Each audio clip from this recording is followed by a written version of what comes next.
de estar aqui, né, mais uma vez, participando dessa escola bíblica, aprendendo um pouco mais da palavra do Senhor, que para nós crescer no conhecimento também, né? Assim nós vamos crescer na graça e também no conhecimento.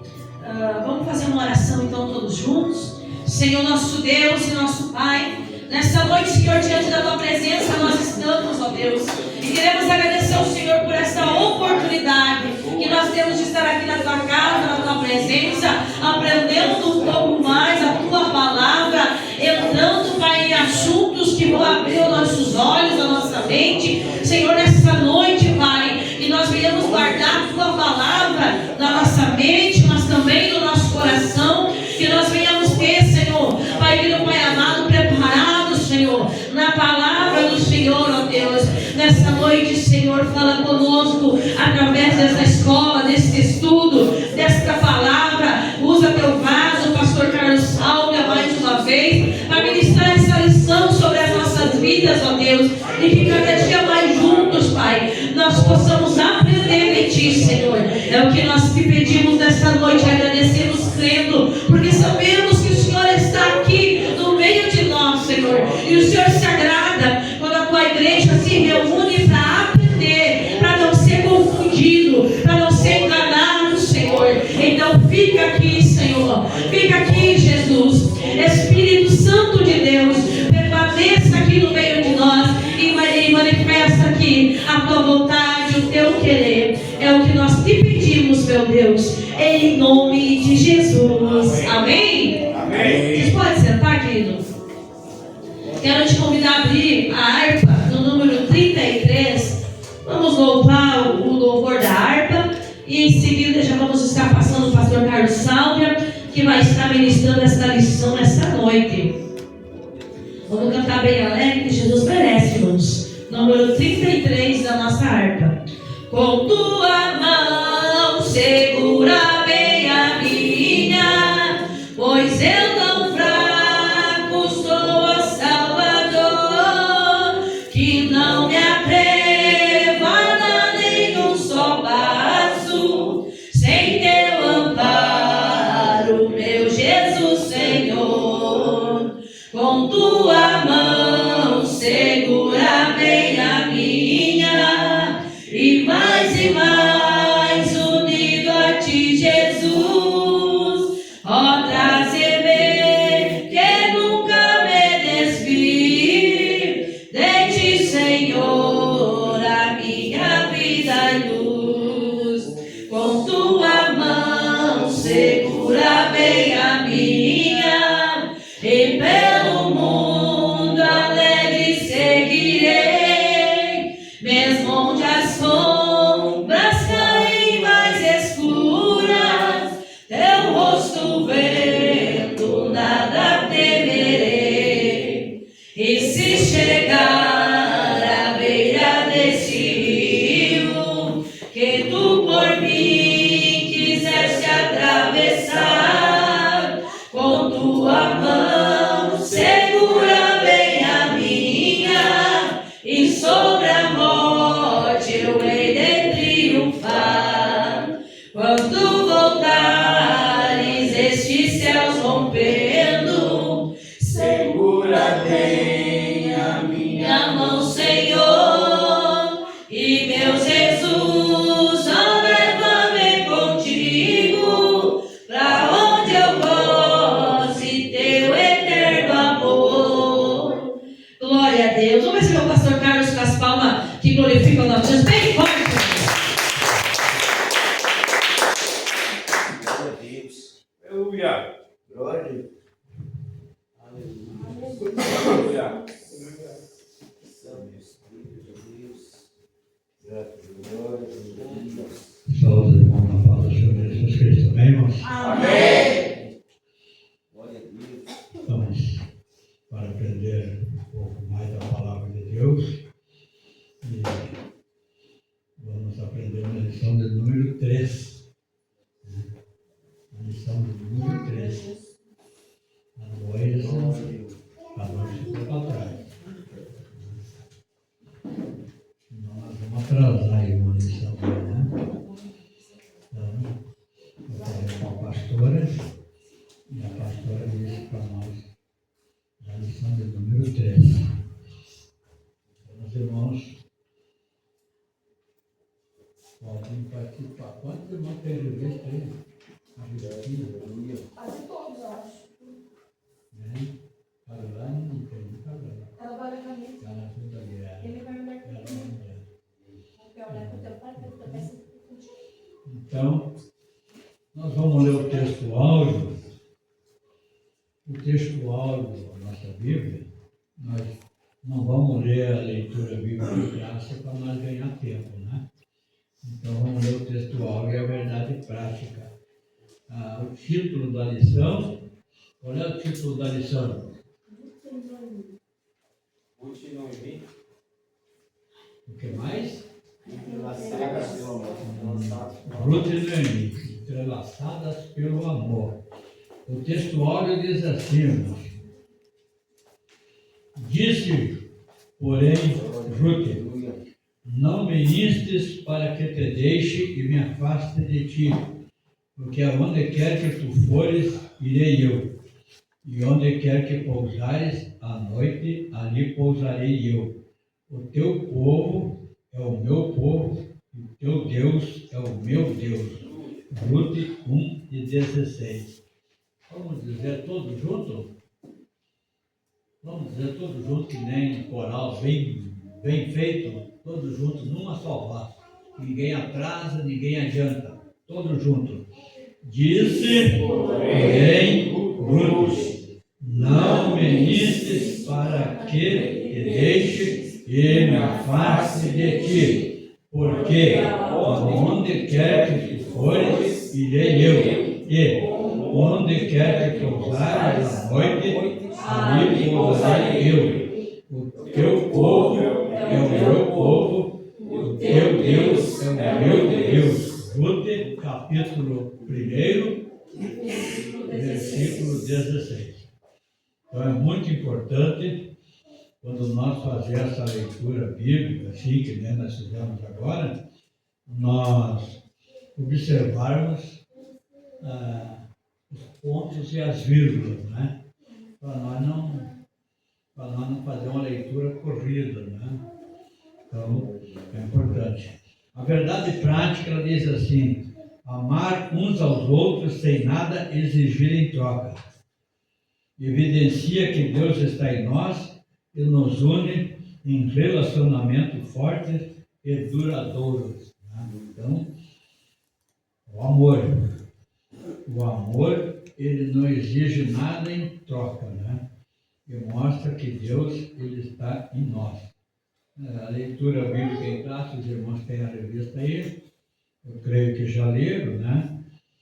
Então, nós vamos aprender um pouco agora sobre o amor dessas duas irmãs, sogra e nora, entrelaçadas pelo amor divino. Então, nós veremos que na introdução já fazemos uma visão panorâmica do livro de Ruth. Agora vamos caminhar por seus capítulos e versículos focados nos principais personagens da obra: Ruth, Noemi e Boaz. Agora aqui só vou fazer uma pergunta. Quem é Boaz? Quem é Boaz? Primo de Elimelec. Primo de Elimelec. Ele foi quem? Além de ser parente de Elimelec, ele foi? Bisavô de Davi. Foi esposa de? Vendedor de Ruth. Foi esposo de? Então tá. E então nós vemos aqui. Nós vamos estudar o relacionamento entre Noemi e Ruth, duas mulheres unidas por um amor profundo e uma intensa mutualidade, o caráter voluntário da doação pessoal de sogra e nora, um extraordinário exemplo de abnegação e uma amizade sincera. Então, nós olhamos aqui, né? Então, o afetuoso, a maneira afetuosa que essas duas se relacionavam, resultou numa atitude, no mínimo, paradoxal. No mínimo, um tanto assim, vamos dizer, um tanto estranha, né? De um belemita, aquele que veio de Belém. Quem veio de Belém foi o Elimeleque, a sua esposa e os seus 2 filhos, né? Vieram de Belém, então eles são chamados de belemitas, né? E foi no período dos juízes, no tempo em que bateu uma fome muito grande lá, e por causa dessa fome que bateu em Israel, ele e a sua família saíram a peregrinar pelos campos de Moabe, né? Um tanto difícil de nós entender, porque o povo de Moabe, além de serem inimigos tremendos de Israel, era um povo idólatra, um povo pecador, um povo que não se relacionava com Deus, né? Então, nós ficamos vendo aqui que eles saíram. Então, não é um objeto de aprovação ou de reprovação a expressão que está no texto. Contudo, é mesmo um paradoxo que um judeu precisasse deixar Belém. Um judeu precisasse deixar da sua terra para ir peregrinar em terras distantes. Por quê? Porque Belém, a palavra hebraica, né, ela quer dizer o quê? Quer dizer casa do pão. Belém é a casa do pão. E Elimeleque, ele era um belemita, né? E, de certo, naquele tempo que ele saiu peregrinar, não havia uma intriga, uma beligerância, uma confusão entre eles e o povo, né, moabita. Certamente, quem sabe, eles estavam calmos, estavam em paz, e isso aí ajudou Elimeleque a ir para lá, né? Então, lá eles foram para lá, e o motivo que nós vimos já, né, é que eles se entrelaçaram numa amizade, e no fim os filhos do Elimeleque acabaram se casando com moças moabitas, não é? Então, não tinha aquela beligerância, aquela intriga entre eles. Talvez naquele tempo eles estivessem em paz, né? Então, quanto a Elimeleque, não dá para deixar de considerar que podemos considerar, não sei se os irmãos concordam ou não, mas dá para considerar que não houve uma fé suficiente para ele permanecer em Jerusalém quando a fome bateu. Ele saiu de Jerusalém, né? A despeito de ser criado ali, ser um belemita, ele saiu e foi procurar em outro lugar, né? Então, alguém pode dizer, mas ele foi procurar garantir a sobrevivência dos familiares, que lá em Belém estava difícil, né? Mas se nós olharmos, nós vemos hoje em dia também que muitos irmãos nossos também passam por dificuldades tremendas, né? Passam por dificuldades grandes, mas permanecem com uma fé viva, né? Não se desviam, não saem do seu lugar, permanecem firmes naquele lugar com aquela fé que Deus lhes chamou, né? Então, O que importa é que ali ele ficou mais ou menos uns 10 anos, talvez mais, talvez menos, e ali os seus filhos acabaram casando com moças moabitas, como nós vamos ver, e acabou criando a história de Noemi e Ruth. Os irmãos podem ficar, quem tem a Bíblia, pode deixar preparado, porque vou pedir para os irmãos ler versículos também. Nós vamos ver a parte número 1, a proposta de Noemi. Uma crise em família. É importante considerar as circunstâncias da vida de Noemi para entender o valor e o significado dos seus atos.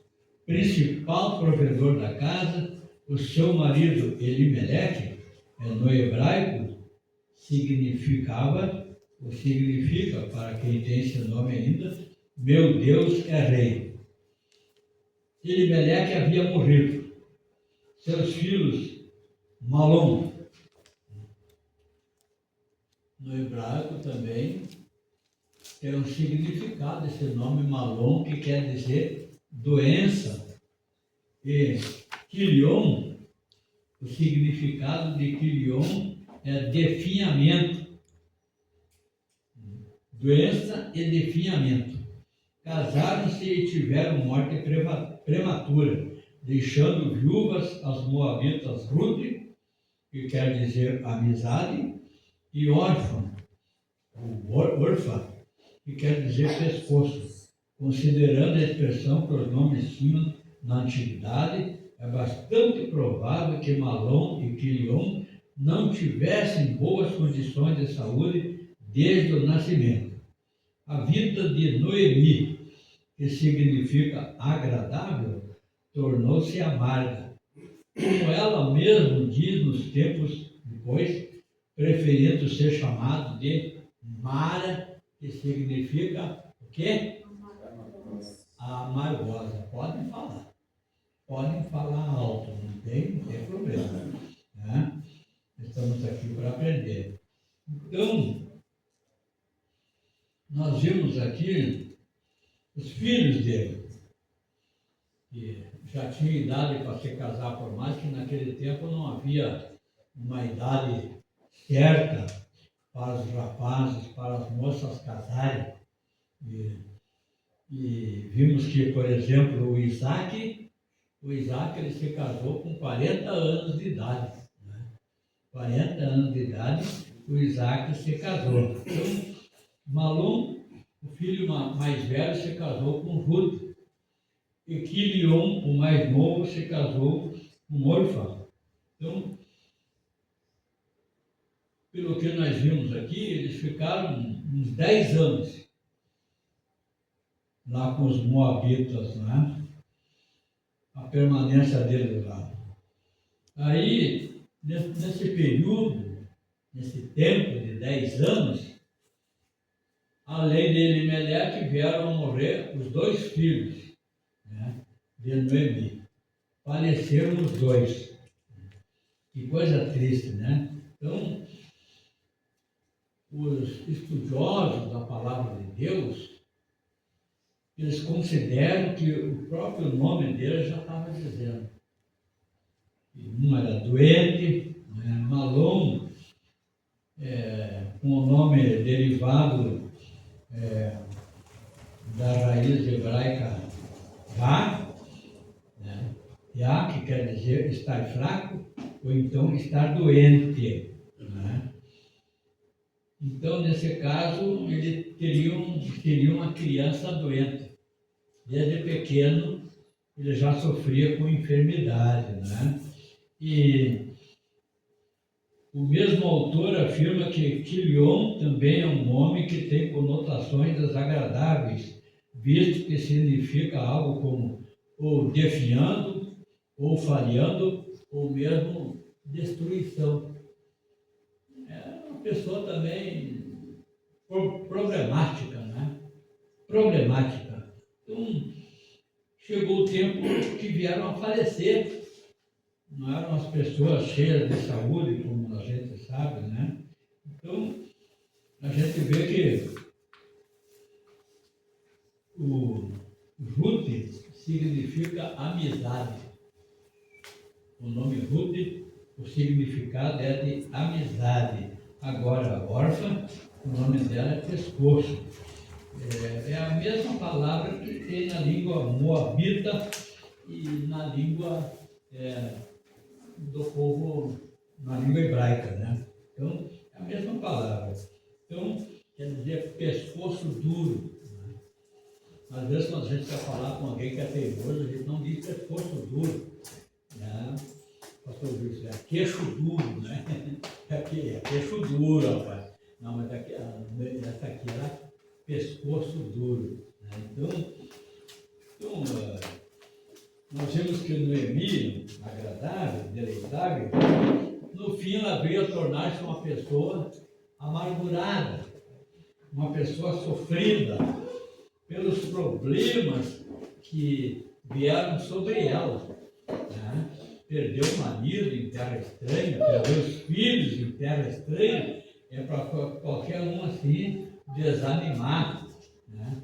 Qualquer um desanimar, qualquer um perder a vontade de viver. Mas com ela não aconteceu isso. Né? Nessa parte aí nós aprendemos o que aconteceu com ela.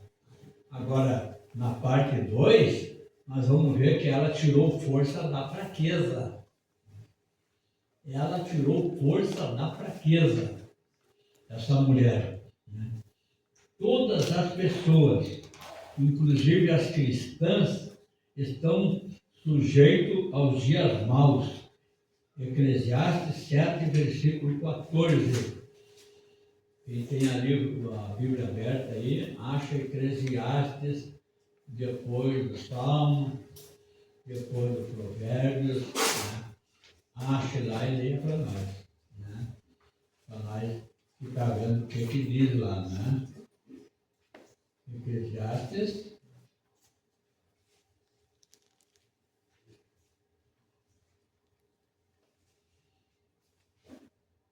Sabe Eclesiastes 7, 14?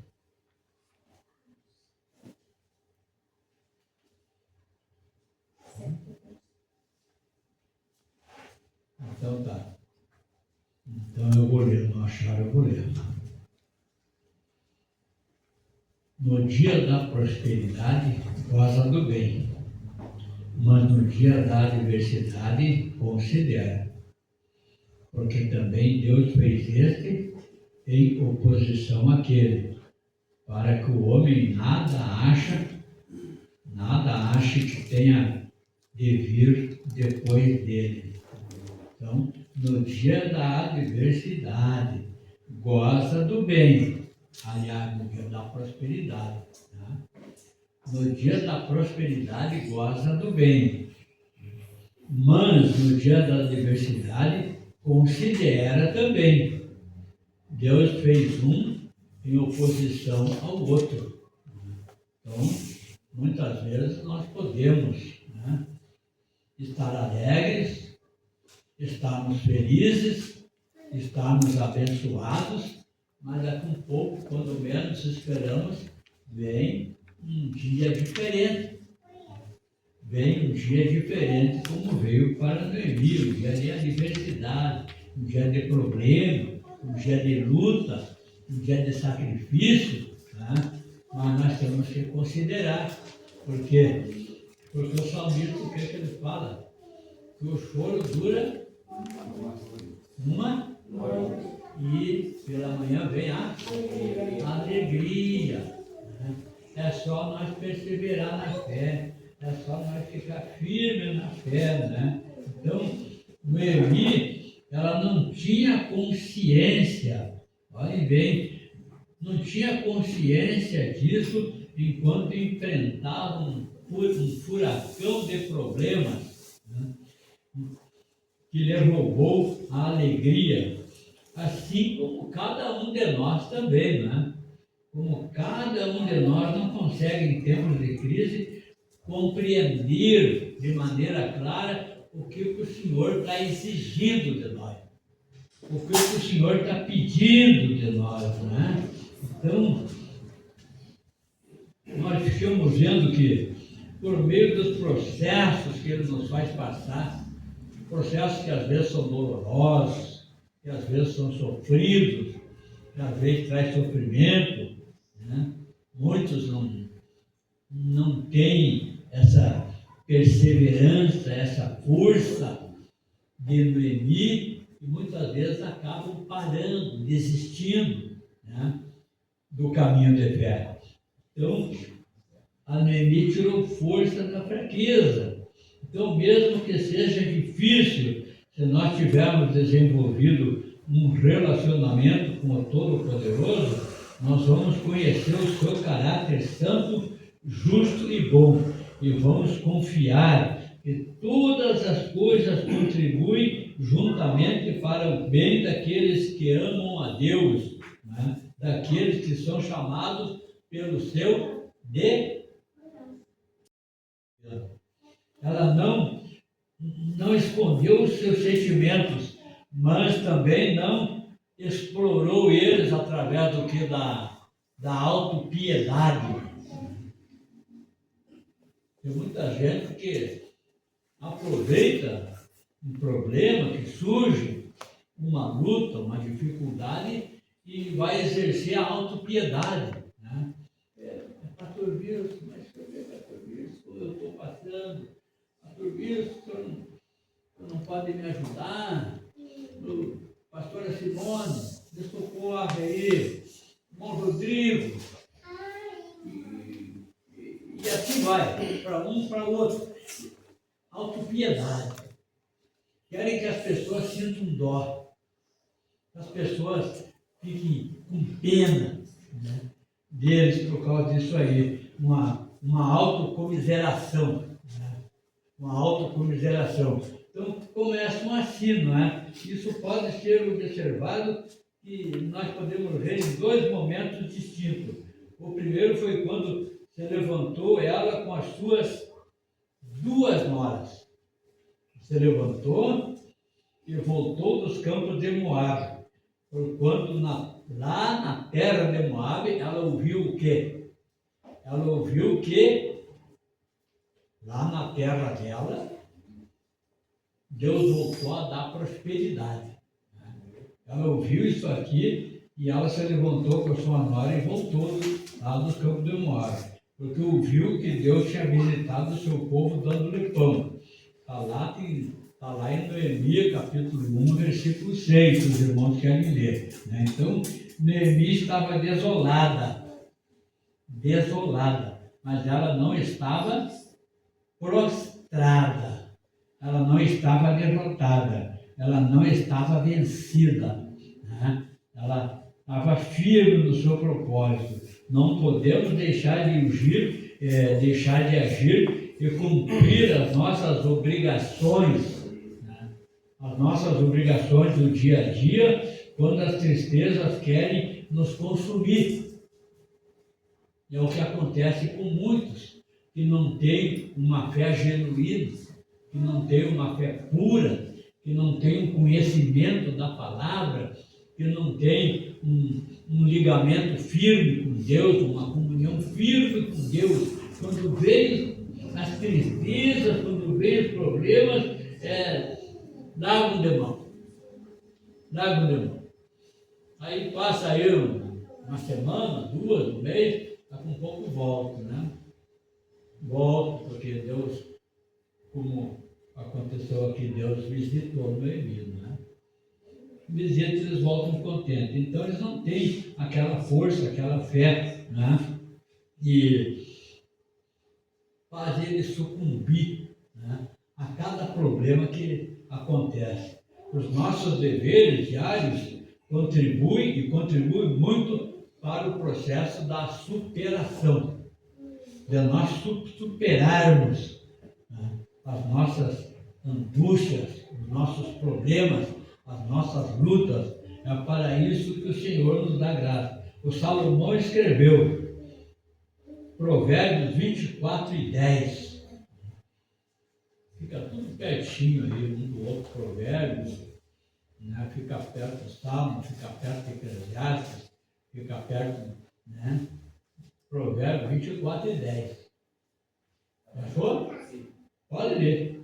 Se te amostras fraco no dia da angústia, quão pequena é a tua força. 24:10. Aqui na minha tradução diz assim: se você vacila no dia da dificuldade, como será limitada a tua força? Então, se nós vacilar, o que é vacilar? É enfraquecer, é temer, né? Então, ele diz, o sábio disse assim: se nós vacilarmos no dia da dificuldade, como será limitada a nossa força? Nós não teremos força suficiente para vencer a dificuldade. Nós não teremos força suficiente para vencer os problemas, para vencer as lutas. Porque, meus queridos irmãos, porque nós estamos vacilando no dia da dificuldade, no dia da luta, no dia da provação, né? Aí nós vamos perder a nossa força. Então, por isso que nós aprendemos aqui, tirando força da fraqueza, né? Com Noemi, né? Então, nós vimos aqui, né, nessa lição dela aqui, né? Tirando força da fraqueza, que na realidade ela tirou. Se ela tivesse se entregado aos seus sentimentos, jamais teria tomado uma decisão desafiadora. Os problemas da vida não podem nos paralisar, né? Nós temos bastante irmãos aqui para a escola dominical, temos bastante, mas da igreja falta bastante. Mas, se nós aprender isso aqui de Noemi, né, que os problemas da vida não podem nos paralisar, acha aí Provérbios 24:10. Né? Então, nós não vamos parar. Não tem luta que vai fazer nós parar. Caroline, achou? Então leia. Se você vacilar na dificuldade, como será limitada a sua força?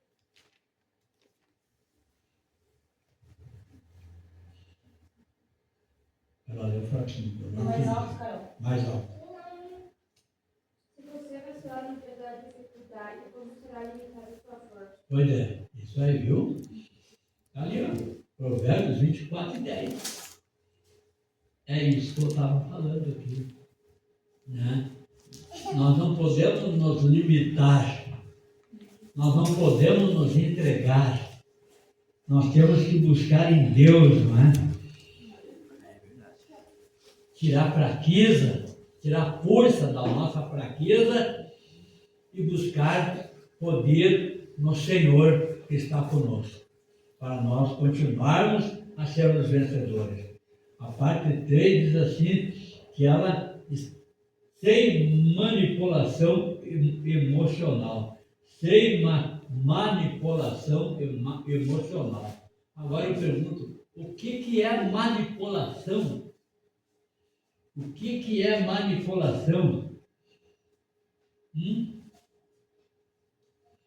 Manipulação, alguém que manipula, alguém que engendra alguma coisa, alguém que fica forjando alguma coisa, alguém que fica preparando alguma coisa, está manipulando, está engendrando, né?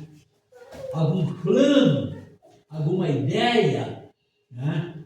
Seja para que for, seja para ajudar alguém, seja para prejudicar alguém, está fazendo alguma coisa. Aqui diz assim, outra extraordinária. Ruth e Orfa decidiram prontamente acompanhar a sogra. Mas tão logo começaram a viagem, Noemi decidiu liberá-las. Quer dizer, tornar elas livres para que voltassem à casa dos pais. Né? Lá em Ruth, capítulo 1, versículos 7 e 8. Né? Então, e também no 2 e 11. Mesmo de avançada idade, Noemi pensou primeiro em suas noras e no futuro delas. De volta às suas origens, Ruth e Orfa poderiam casar novamente e constituírem família. Noemi assumiu a sua condição pessoal sem apelar aos sentimentos das noras. Esse tipo de conduta é fundamental para a construção de relacionamentos saudáveis. A manipulação emocional é sutil e costuma se manifestar desde a infância. O pecado não escolhe idade. Pessoas emocional e espiritualmente sadias não são manipuladoras. Aí, ó. Pessoas sadias, tanto na emoção quanto no espírito, elas não são manipuladoras. Não vão manipular ninguém para quê? Para obter ou para tirar vantagem. São espiritualmente sadias, são emocionalmente sadios, né? Não precisam.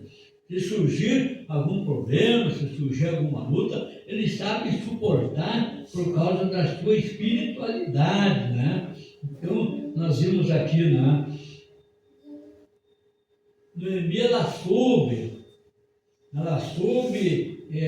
suportar a importância de não usar, né? De não usar o quadro triste da sua vida, os acontecimentos tristes da sua vida para manipular ou para se aproveitar das suas noras. Não. Os irmãos leram ali a revista, eu creio que leram também o livro de Esther, viram, ela não procurou se aproveitar de nada, né? Não procurou tirar proveito de nada, além de conservar-se ativa, nos diz que Noemi, nos diz a palavra de Deus que Noemi soube equilibrar as suas emoções assumindo a sua responsabilidade. Ela assumiu, não se vitimizou, não se fez de vítima. Não quis saber de se fazer de vítima diante das suas noras. Ela não tentou constrangê-las para permanecer junto com ela. Não. O que ela fez?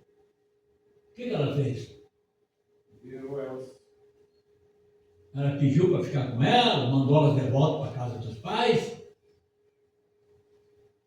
Falem. Eu não vou falar enquanto vocês não responderem. Mandou de volta para a casa dos pais. Isso. Não se fez de vítima. O problema era dela.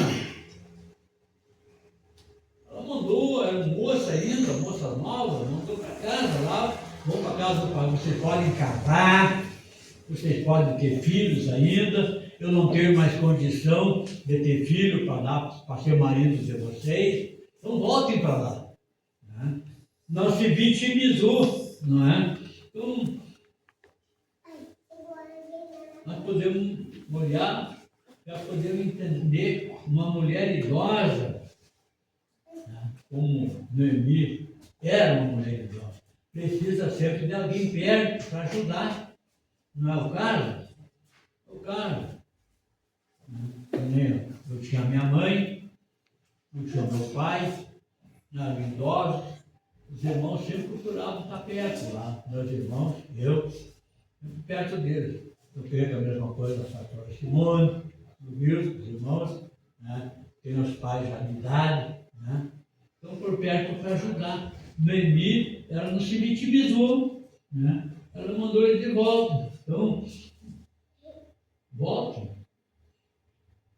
Ruth, volte e ore, né? Então, esse tipo de relacionamento só pode ser construído quando nós queremos tirar proveito de alguém através de manipulação, né? Então, que Deus nos abençoe, que nós possamos aprender com Noemi como deve ser a nossa vida na presença de Deus, né? A nossa vida na presença do Altíssimo.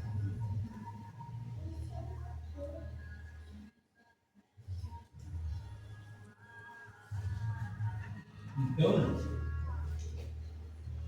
elas foram juntas até um ponto. Quando chegou naquele ponto, a Noemi parou e falou para ela que voltasse, né?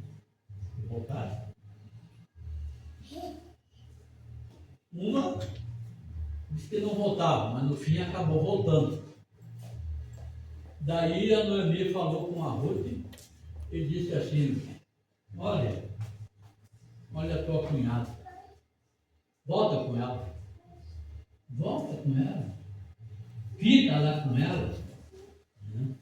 Mas ela não quis voltar, ela ficou. Mais adiante nós vamos ver o que ela falou, né? O que ela falou? Ela falou assim que aonde tu dormires, eu dormirei. Aonde tu pousares, eu pousarei, né? A tua terra será a minha terra, o teu Deus será o meu Deus. Aonde tu morrer, eu morrerei, né? Nós vamos ver mais adiante. Então, meus queridos irmãos, aquelas moças podiam casar, podiam construir família, mas Noemi assumiu a sua condição pessoal. O problema é meu. O problema é meu, não é de mais ninguém, é meu. Mandou de volta, né? Então, esse tipo de conduta é fundamental para a construção de relacionamentos saudáveis, né? A manipulação emocional é sutil e costuma se manifestar desde a infância. Provérbios 20, versículo 11. Né? Prepara aí, Davi. O pecado não escolhe idade. Pessoas emocional e espiritualmente sadias não são manipuladoras. O que está escrito aí?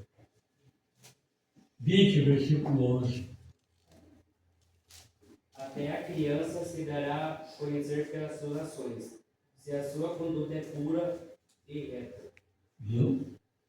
Até a criança se dá a conhecer pelas suas ações, pela sua conduta pura e reta. A criança, né? Então, não tem esse negócio de manipular. Não tem. Nós temos que ser aquilo que Deus quer que nós sejamos. Não é? Nós temos que fazer aquilo que Deus deseja que nós façamos. Deus colocou no coração do Noemi ela voltar para a sua terra, para ajudar, né? para Belém. Ela voltou, Deus colocou, ela voltou. Ela não manipulou ninguém. Ela não fez jogo de manipulação, nem com Ruth e nem com Orfa. Ela deu liberdade, volte. E muita gente quer manipular, né? Quer se aproveitar, quer tirar proveito, né? Mas não é assim que Deus age. Deus nos escolheu para nós sermos, andarmos em novidade de vida. Novidade de vida, né? Como disse o apóstolo Paulo, né? Quem está em Cristo, nova criatura é. E a nova pessoa, aquelas coisas lá do passado, aquilo lá ficou para trás. Agora nós estamos vivendo uma vida diante do Senhor, né? Então, um pouco mais rápido. Não. Vamos para o 2. A convicção amorosa de Ruth. Uma amizade provada e aprovada. Uma amizade provada e aprovada. Orfa amava Noemi. Vejam bem, ela amava Noemi. Mas seus sentimentos e força moral não eram tão fortes quanto os de Ruth. Quando a sogra disse pela segunda vez que voltassem para a casa dos pais, Orfa se convenceu de que isso era o melhor para ela. Chorando, abraçou Noemi e voltou para o seu povo. Ruth, porém, se apegou a Noemi. A firmeza e o altruísmo de Noemi novamente se revelam. Ela insiste para que Ruth faça o mesmo que a sua cunhada. A atitude de Noemi extraiu o que havia de mais íntimo de Ruth, uma convicção amorosa por sua sogra, além de uma declaração de fé no Deus de Israel. Onde quer que tu fores, irei eu. E onde quer que pousares à noite, ali, pousarei eu. O teu povo é o meu povo. O teu Deus é o meu Deus. As verdadeiras amizades resistem às mais intensas provas. Vejam bem, não sou eu que estou falando. A lição está nos dizendo, as verdadeiras amizades, amizades em Cristo, amizades através do Espírito Santo, amizades divinas, né? Essas amizades são verdadeiras e resistem a tudo. Não é qualquer coisinha que vai fazer eu desistir. Não é qualquer coisinha que vai fazer eu parar. Não é um olhar atravessado do irmão Felipe para mim que vai dizer, eu vou dar um tempo aí. Vou ficar um tempo aí, daqui um mês eu volto, daqui 2 meses. Não, eu estou firmado em Deus. Se o irmão Felipe olhou atravessado para mim, ou quem sabe foi sem perceber, foi sem querer, né? Para quê? Então, a gente fica olhando isso aí. O sentimento e a força moral de Orfa não eram tão fortes quanto os de Ruth. Nós temos na igreja pessoas que não têm um sentimento espiritual forte como de outros. Uns são mais fortes, outros são mais fracos, né? Mas não podemos culpar. O que tiver em nós temos que procurar ajudar, né? Então, a Ruth voltou, a Orfa voltou, a Ruth ficou. Então, vejam bem, a palavra de Noemi certamente levaram o Orfa a refletir um pouco. O que eu vou fazer lá mesmo? Lá na minha terra é aqui em Moab. Eu não tenho pai, eu não tenho mãe lá. Meu pai e minha mãe moram aqui. Vou voltar para a casa deles. Quem sabe amanhã ou depois, como ela falou, eu posso arrumar um marido para mim, posso casar de novo, posso ter filhos, né? Eu vou voltar. Ela voltou. Mas a outra tinha uma convicção. A outra tinha uma certeza, né? Tremenda na sua decisão, né? Então, a fé de Orfa era uma fé emotiva, era uma fé baseada na emoção, uma fé fraca.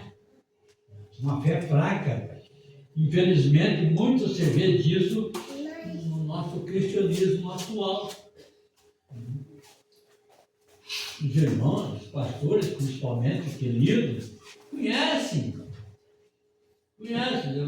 Vou ter que cuidar mais do irmão fulano, porque ele é fraco na fé, tem que dar uns conselhos mais seguidos, né? Tem que dar mais um apoio, porque é fraco na fé. Então, acontece no nosso meio. Né? Então, o sábio ele disse assim que fortes sentimentos sem uma opinião bem definida normalmente produzem decisões fracas. Fortes sentimentos sem uma opinião bem definida normalmente produzem decisões fracas. O mesmo autor que eu falei, ele diz: aqueles que assumem uma profissão de fé somente por complacência dos parentes, ou então para agradar a amigos, ou então por causa da companhia, serão convertidos por pouco tempo. Né? Serão convertidos por pouco tempo. Daqui um pouquinho se esquece do amigo, daqui um pouquinho se esquece do parente, daqui um pouquinho se esquece de quem convidou, né? Porque a complacência não dura, né? Então, fica um tempo. E o pior às vezes não é isso. O pior às vezes é que fica um tempo. Eu tenho visto nas igrejas que eu vou, que tem irmãos que ficam um tempo e os pastores das igrejas que eu vou, não estou falando daqui. Não estou falando daqui, das igrejas que eu vou, por exemplo, que eu vou em tudo quanto é igreja. O pastor ele chega lá um membro lá, fica um mês, 2 meses, eu já passo para o diaconato, se é diácono, já passa para o presbitério, vou passar para o presbitério agora, porque, né? Não, eu cansei de falar para o meu pastor, tá? Pastor, dá um tempo. Eu aprendi, pastor, quando eu estava na igreja, na Assembleia, eu fui secretário lá, eu acho que uns 6 pastores que passaram por lá, 6 ou 7, eu fui sempre o primeiro secretário.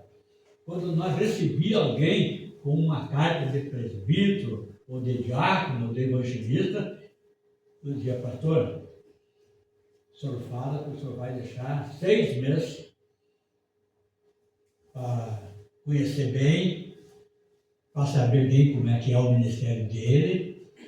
Daqui 6 meses, daí o senhor pode confirmar perante a igreja. Eu sempre fui assim. Né? Mas eu já vi igrejas aí que consagraram, não durou 2 meses, quando eu já estava lá fora. Né? Então, não convém. Fica mais um pouquinho, aprende mais um pouco, conheça mais um pouco da palavra, né? Viva mais um pouco a palavra e Deus vai abençoar. Né? Então, Ruth tinha uma amizade provada e aprovada. Né? Então, nós vimos isso aqui, que nós também temos que ter na igreja. Né? Temos que ter na igreja. Né? Uma amizade, um amor divino, um amor de Deus. Né? Esse amor de Deus que é um amor que não falha. Né? Então, também tinha uma diversidade, uma amizade na diversidade. A convicção amorosa de Ruth é mesmo surpreendente. É surpreendente a condição do amor dela.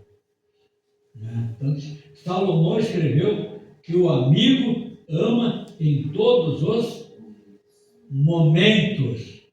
É um irmão na adversidade. O amigo ama em todos os momentos e é um irmão na adversidade. Ruth estava disposta a enfrentar toda e qualquer dificuldade ao lado da sogra, viúva e idosa. As expressões: onde quer que pousares à noite, ali pousarei eu, e onde quer que morreres, morrerei eu, demonstravam o grau de companheirismo de comprometimento da jovem moabita. E isso não ficou somente em palavras, transformou-se em atitudes concretas por toda a vida. Nesses dias de tanto individualismo, qual tem sido o nível do nosso relacionamento? Como é que tem sido? Temos vivido um dia de tanto, mas de tanto individualismo. Cada um quer ser mais individual que o outro, né?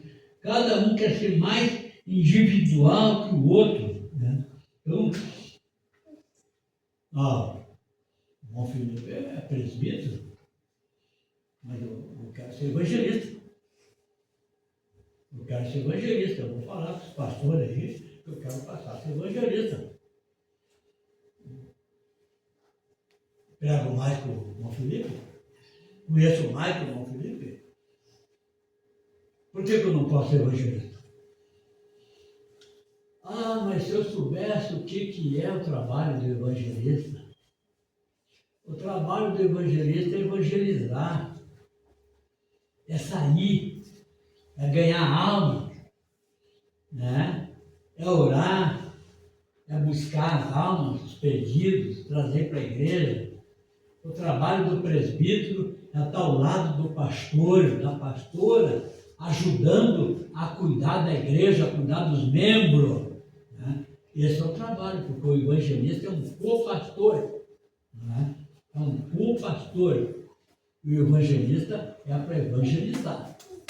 Então, há uma diferença muito grande, né? Então, aqui a gente vê tudo isso aí, né? Então, meus queridos irmãos, nós vimos isso aqui, dessa amizade na adversidade, né?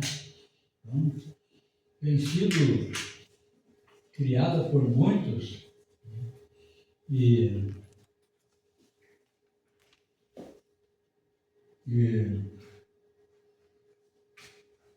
nós vimos que a Ruth estava disposta a enfrentar toda e qualquer dificuldade em nome do sentimento que ela devotava a Noemi. Toda e qualquer dificuldade. Pessoas hoje parece que não querem enfrentar dificuldade. Pessoas não querem enfrentar luta. Querem levar uma vida a bel prazer, né? Então, nós ficamos vendo. Então, aqui as palavras da Noemi dizendo: onde pousares, pousarei eu, onde morreres, morrerei eu, né? Quando ela falou isso aí, demonstra o grau de companheirismo e comprometimento dessa moça, né? Dessa jovem, né? Então, meus queridos irmãos, que seja assim o tipo de companheirismo e comprometimento de Ruth, às vezes não é visto nem mesmo no ministério da igreja. Alguém pode, quem sabe, não gostar do que eu estou falando. Quem sabe o pastor não gosta, né, a pastora. Mas às vezes não é visto nem no ministério da igreja. Esse grau de comprometimento do irmão com o seu próximo. Né? Então, meus queridos irmãos, falta muito. O cristão tem o imperativo de quê? O cristão tem o imperativo de amar uns aos outros. É um mandamento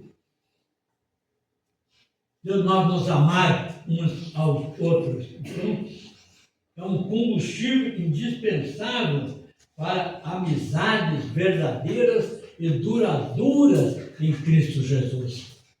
Né? Mas, infelizmente, muitos não entendem. Muitos, por pouca coisa, né? Eles já deixam de lado, já param, né?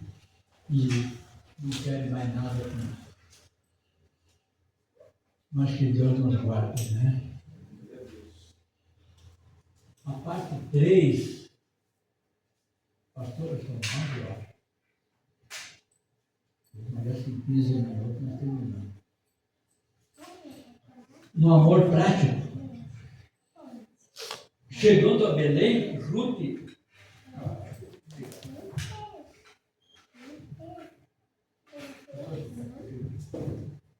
acho que eu vou desligar. Estão ouvindo bem, hein? Sim. Então tá. Vou desligar que fica melhor. Então, nos diz a parte 3 do capítulo 2. Chegando a Belém, Ruth não ficou parada, envolta numa expectativa fantasiosa, né? Fazendo uma fantasia, né? Como é que é essa cidade? Como é que é esse povo? Não, ela não ficou ali. Ela, encarando a realidade, prontificou-se a um trabalho penoso que era feito por pessoas pobres e necessitadas. O que era? Ir às plantações e catar espigas que caíam e ficavam no chão durante a colheita, como foi instruído nos dias de Moisés.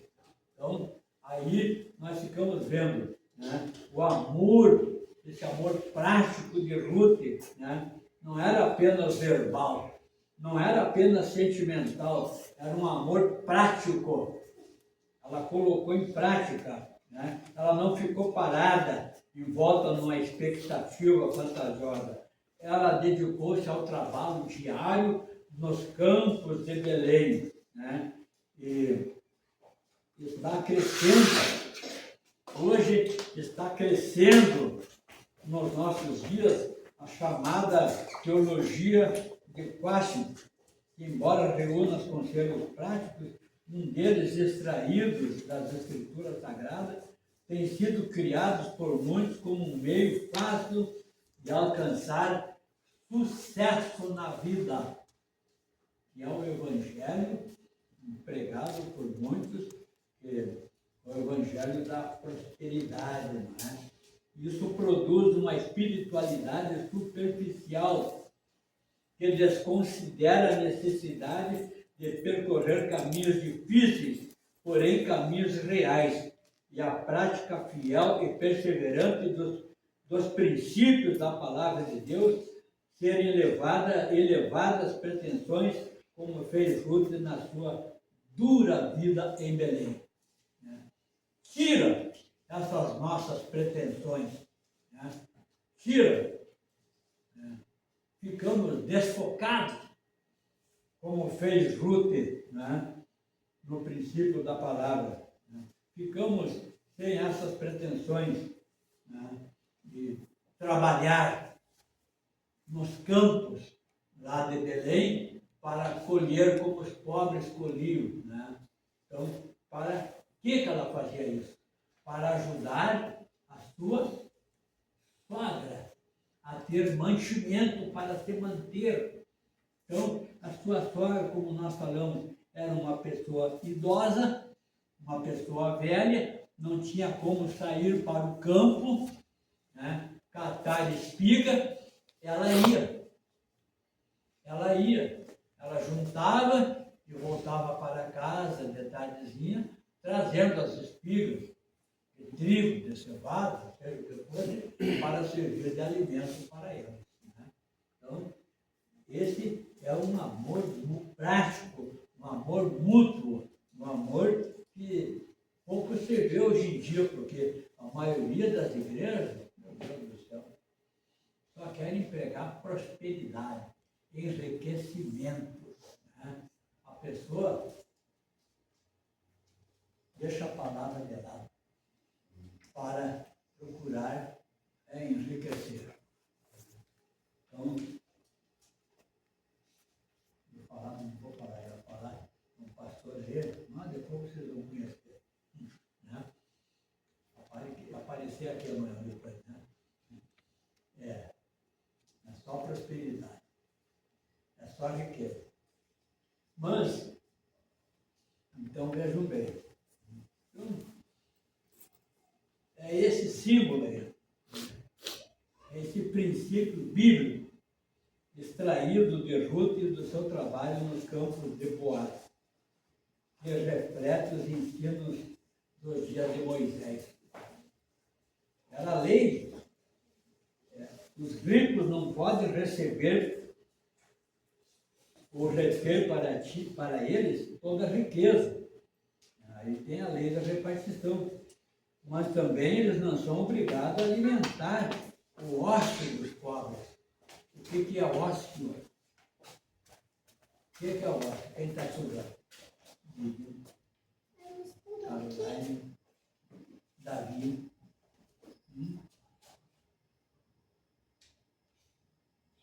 Não sei o nome dele. Não dizia também. Né? O que é ócio? Quem que me diz aí? Ócio significa o quê? Preguiça, pouca vontade. Né? Ócio. Então, os ricos podem colher suas riquezas. E podem deixar, como era a lei de Moisés, deixar cair no campo, né? Os grãos. Mas agora eles não eram obrigados a pegar os grãos, juntar os grãos e levar lá para os pobres lá e alcançar lá. Os pobres que viessem no campo colher, né? Queriam comer, viessem colher no campo. E eles deixavam. Era a lei, eles colhiam e deixavam uma trilhazinha assim, ó. De cachinho de trigo. Ia caindo e eles deixavam. E atrás logo vinha um pobre colhendo, né?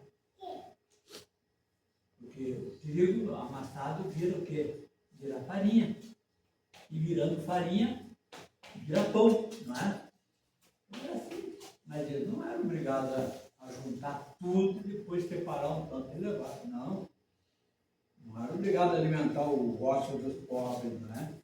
Então, meus queridos irmãos, então o esforço de Ruth logo foi notado. E deixou o chefe lá do povo lá impressionado, né? Impressionou o chefe dos trabalhadores.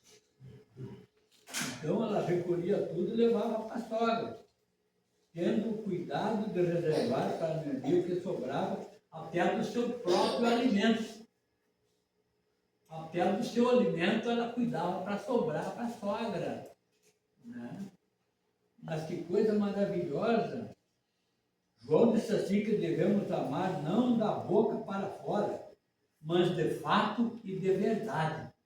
O apóstolo João falou. Quantos amam da boca para fora? Qualquer problema aí, já deixaram de amar. Já não amo mais. Então, meus queridos irmãos, a última parte. A convicção da mulher. A convicção de Ruth. O teu Deus é o meu Deus. Uma fé fervorosa. Uma fé fervorosa. Então vejam bem. Ruth é um exemplo de fé fervorosa. A sua declaração convicta perante Noemi, o teu Deus é o meu Deus, demonstra sua profunda devoção ao Deus de Israel, sob cujas asas decidiu se abrigar. Seu fervor é demonstrado em suas atitudes. Ruth renunciou ao modelo de vida frívolo dos moabitas e não seguiu caminhos fáceis entre os belemitas. Manteve uma vida austera e disciplinada, e assim alcançou uma excelente reputação. Toda a cidade do meu povo sabe que és mulher virtuosa. Quem que falou isso? Boaz. Boaz falou isso para ela. Toda a cidade do meu povo sabe que tu és uma mulher virtuosa. Então, vejam bem. Um dos sinais do nosso tempo. Um dos sinais que nós estamos vivendo hoje é a apatia espiritual. nós vivenciamos, nós estamos vendo, nós estamos contemplando uma realidade que preocupa muitas igrejas nos dias em que nós estamos vivendo. E também preocupa o cristianismo de um modo geral. Preocupa o cristianismo. Por quê? Porque nós vemos o esfriamento do amor e o surgimento de muito misticismo. Um evangelho místico em vez de uma fé genuína. Então, isso aí tem preocupado aqueles que são verdadeiramente homens e mulheres de Deus, né? Por causa da apatia espiritual, né? Então, nós vimos aqui, um tempo em que cresce um profetismo de pouca autenticidade, né? Profetas que não são autênticos, que trazem profecia por trazer, trazem profecia para alegrar a igreja, para deixar a igreja alegre, despertada, avivada, mas profecia fora da realidade bíblica, né? Não tem autenticidade, às vezes não tem nenhuma, mas eles se passam por profeta.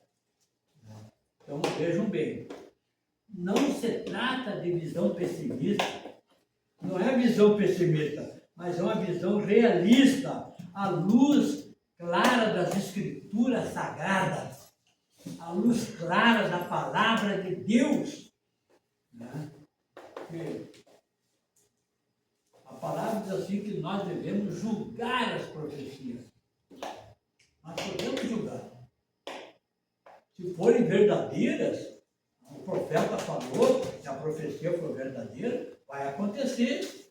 Mas se ele falou, jogou palavra fora, não acontece, né? Então, mas é uma visão realista. Então, apesar disso, não devemos nos conformar. Ruth, ela dá um exemplo para nós de uma fé fervorosa, uma fé viva e não uma fé morta, conforme nos ensina Tiago. Uma declaração convicta perante Noemi demonstra sua profunda devoção ao Deus de Israel, cujas asas decidiu se abrigar. O seu fervor é demonstrado nas suas atitudes. Então, veja, ela renunciou àquele estilo de vida que vivia por Moabita lá, né? Frio, vazio, esvaziado das coisas de Deus, né? Adoravam ídolos, imagens, né? Lá imperava pecado de tudo quanto é tipo. Ela renunciou a tudo para servir ao Deus vivo, né? Então, isso aqui é uma fé que nos inspira. É uma fé que nos inspira. A fé de Ruth foi inspirada na vida e na crença da sua sogra. Alguém dentro da empada pode se inspirar na vida de outro ou de outra, né? Pode se inspirar. Alguém que conhece o Rodrigo pode dizer, pô, mas como o Rodrigo mudou? Mas sabe que eu vou lá, eu vou ver o que tem lá que o Rodrigo mudou tanto. Né? Pode se inspirar como Ruth se inspirou na sua sogra. Né? Nós podemos servir de exemplo. Por quê? Porque nós pregamos com a nossa vida, nós pregamos com a nossa atitude, nós pregamos com o nosso modo de viver, porque tem muita gente aí fora que não tem Bíblia. A Bíblia deles somos nós. Aleluia. Eles olham para nós, né? Eles olham, aquele lá é crente mesmo. Aquele lá é crente. Aí olham lá para o outro lado, não, aquele lá não. Aquele lá leva na brincadeira. Então, não foi o que aconteceu com Ruth aqui, né? Então, a sua declaração convicta perante Noemi demonstra a sua profunda devoção ao Deus de Israel. Né? Então, Ruth renunciou ao modelo frívolo de vida dos moabitas, né? E não seguiu os caminhos fáceis entre os beduínos. Ela manteve uma vida austera e disciplinada e alcançou uma excelente reputação. Quem que não quer alcançar uma reputação excelente? Quem que não quer? Então, que Deus nos abençoe, né? Então, é uma fé que inspira, né? Então, uma fé que inspira. Ela se inspirou na vida da sua sogra, né? Então, em todos os tempos, as mulheres mais velhas, um pouco aqui hoje, né? Tudo novas, né? Hoje, né? A mais velha aqui é a irmã, né? O resto tudo mulher nova aí, né? Mas em todo o tempo, né? Ele diz que as mulheres mais velhas, né? As mulheres mais velhas, né? têm a missão de resistir aos ventos da superficialidade espiritual, sendo piedosas, dedicadas a Deus e à família, a despeito das pressões da sociedade mundana. Somente assim poderão inspirar e ensinar as mais novas. A participação da mulher, portanto, é vital em nossos esforços de manter viva a fé que uma vez foi dada aos santos. Então, é de vital, é de importância que a mulher mantenha essa fé pura, essa fé genuína, essa fé que inspira, né? essa fé que dá exemplo, essa fé que encoraja, né? Essa fé que ajuda a tantas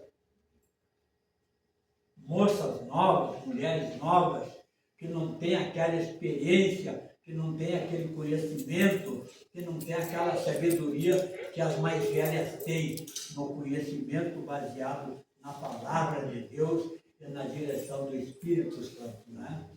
Não somente as mulheres, mas também os homens mais velhos também, né?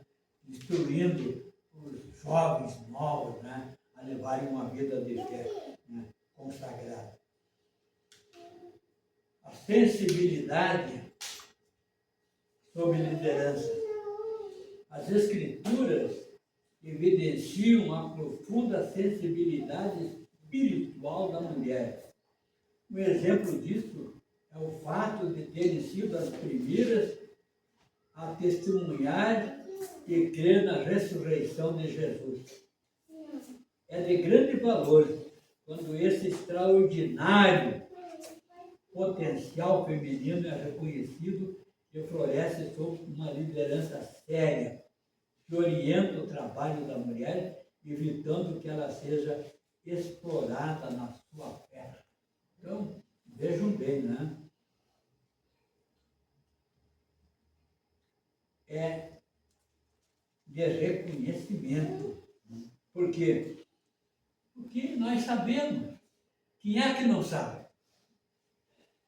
Se eu perguntar para o irmão Alessandro, ele diz que sabe. Se eu perguntar para o irmão Rodrigo, ele diz que sabe. Se eu perguntar para o irmão, ali que eu não sei o nome, ele diz que sabe. Se eu perguntar para o pastor Wilson, ele diz que sabe, né? Mas saber o que, pastor Carlos? Que as mulheres são dotadas de talentos e de dons sobrenaturais. Tem mulheres dotadas de dons e talentos naturais e espirituais que podem ser, que são muito úteis no reino de Deus.